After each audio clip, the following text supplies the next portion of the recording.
Coucou mes loulous, comment va? Aujourd'hui, on va parler masturbation. Je vous laisse avec la suite.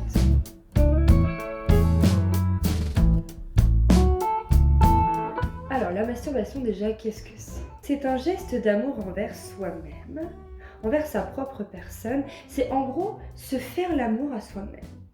C'est pas trop mal. Et juste se rappeler qu'on est désirable, qu'on est beau, qu'on est belle, qu'on aime la vie.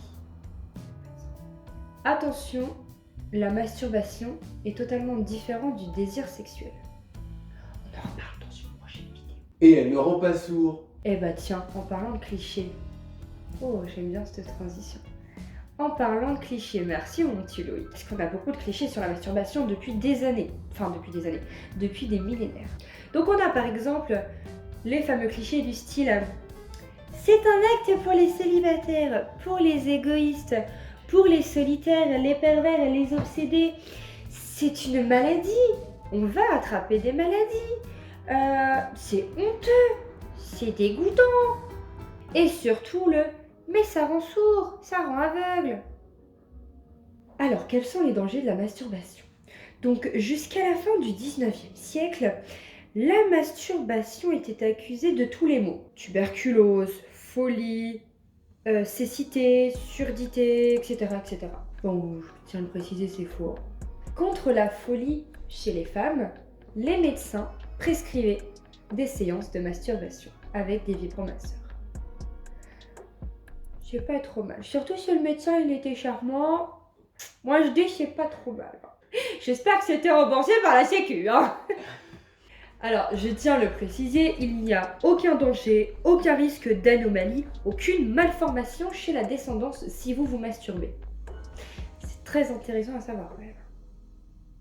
Si la routine commence à s'installer dans le couple, chose qui est logique, si il y a disparition des fantasmes, du sexe moins souvent, ou moins de sensations lors d'un rapport, eh bien la masturbation peut aider à résoudre ces petits problèmes. Donc, la masturbation peut être idéale pour des préliminaires, ça peut être une alternative à la pénétration, et ça peut combattre à certains dysfonctionnements sexuels, comme par exemple l'éjaculation précoce. Attention, il n'y a rien de miraculeux. Ou encore l'anorgasmie. En gros, c'est quand on ne peut pas avoir d'orgasme. En gros, je referai un épisode là-dessus. Donc les petits bonus de la masturbation, c'est tout simplement déjà que c'est un rendez-vous avec soi-même. On apprend du coup à s'aimer soi-même aussi. Et on peut du coup connaître son corps, ses envies, ses points sensibles. Du coup, apprendre à se découvrir et à découvrir son corps. Ça permet aussi d'aider à garder ses fonctions sexuelles, c'est-à-dire éjaculation, excitation, lubrification, érection, etc. Ça permet aussi de garder sa santé sexuelle en niveau plutôt satisfaisant. C'est un anti-stress et croyez-moi, la chance.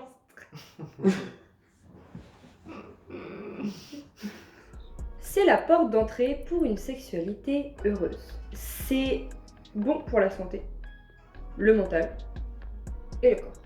Je tiens à préciser que c'est un acte naturel, ça va permettre aussi de guider son ou sa partenaire pour les endroits les plus stratégiques, bien sûr. Ça permet aussi de se désinhiber et surtout de prendre confiance en soi. Mais c'est cool, bordel! Ouais, j'avoue.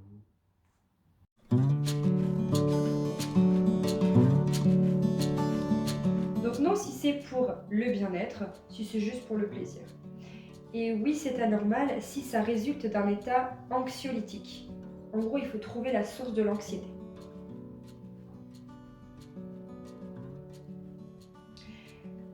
Alors, il faut oublier l'anormalité, vraiment. Et il faut analyser les causes. Est-ce que c'est systématique ou c'est occasionnel? Est-ce que tu es en phase avec ton partenaire?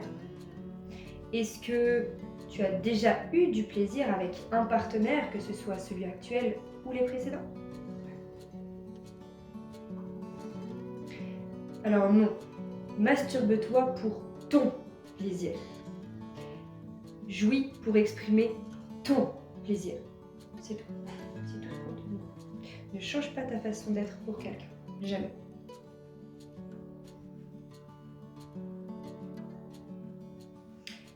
Alors non. Quand tu es jeune, ça permet de te connaître. Quand tu as 40, 50, 60 ans, ça permet d'entretenir sa libido et de se connaître encore et toujours. C'est le moment pratique! Donc chez la femme, il y a plusieurs façons de se masturber.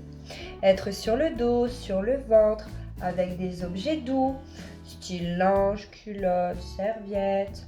Aussi en serrant les cuisses.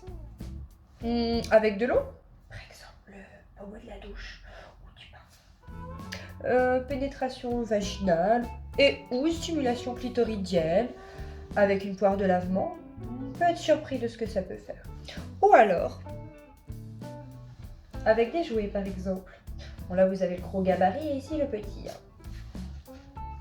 Ça peut être plutôt sympathique à mettre dans son sac à main. En gros, vous allez jouer avec la pression, avec l'intensité, avec la rapidité ou la lenteur, attention. Avec les vibrations, le air pulse, un effet d'aspiration pour le clitoris, ça c'est top. Les positions, bien sûr, que l'on peut changer, etc. Vous allez, grâce à la masturbation, mesdames, découvrir votre vulve, votre clitoris, le vagin, le point G, l'anal, les zones orgasmiques et érogènes, votre périnée. Donc vous pourrez tester l'éjaculation femme fontaine. Vous pouvez tester aussi la multi-orgasmie, vous pouvez essayer le tantrisme, j'en reparle dans une prochaine vidéo. Vous pouvez du coup érotiser tout votre corps, et oui, il est possible, et d'avoir de nouveaux fantasmes.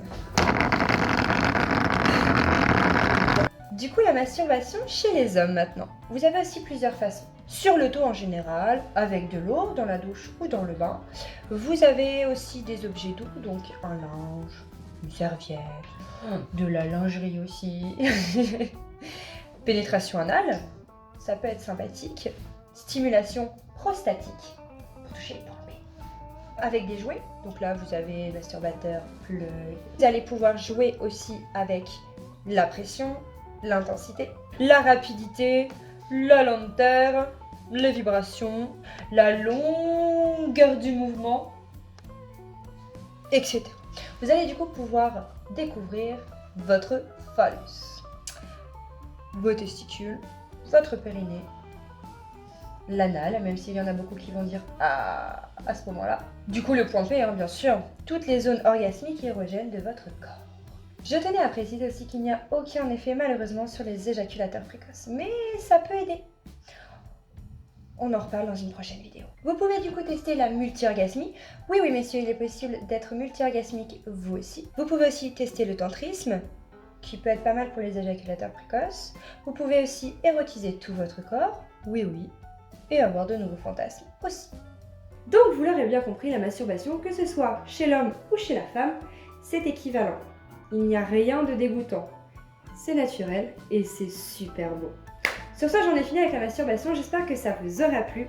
Je vous laisse du coup me poser toutes vos questions, vos commentaires, vos critiques constructives, s'il vous plaît, en commentaire de cette vidéo sur Instagram. Je vous laisse du coup mon Instagram, mon Snapchat. Likez, partagez un maximum, ça peut toujours intéresser. Vous abonnez à la chaîne pour suivre les prochains épisodes. En parlant du prochain épisode, un petit annonce.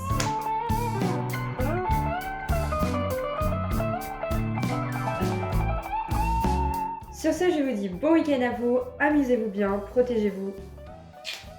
Bisous.